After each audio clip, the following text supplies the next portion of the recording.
Can you tell me, because I've been in these very difficult board meetings, the internet's crashing, or all these kind of internet investments are crashing.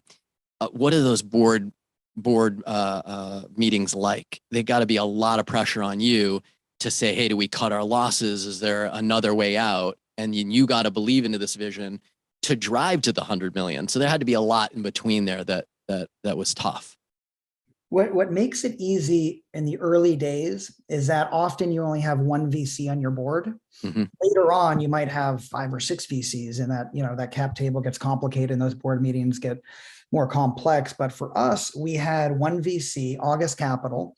We had Andrew Anker, who was the partner, and David Hornick, who is still a very good friend of mine and a very well-known VC now. I think we are one of his first VC investments, and he was a board observer.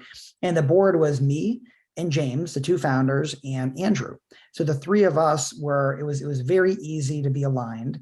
But I will say about a year before that, or maybe a year and a half before that, we were getting to a point where our cash was running low, right? I mean, we're in this period where the dot-com crash happened. There were no, the advertisers all kind of went away and there was just no money to be had.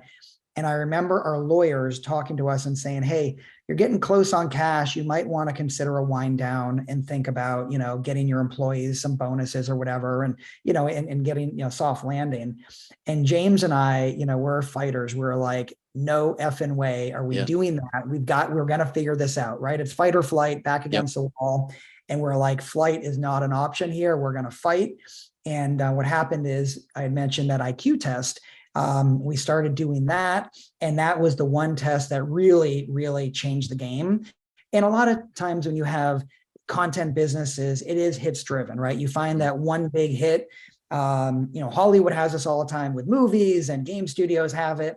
And what we were doing, that one test changed everything, and it turned it from looking at a wind down to because of that being the fastest growing site on the internet. And we had something like 200 million users over the period of that 5 years, when the internet was only about 800 million users total. I mean, so 1 out of 4 people had taken a tickle test at some point.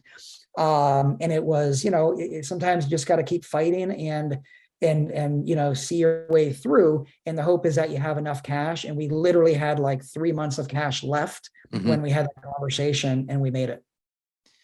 That's awesome, right? You're obviously making some very calculated decisions. The kind of true heart of the entrepreneur comes out, and you go to battle and save it and grow it. And then you make the decision, right, to sell the business.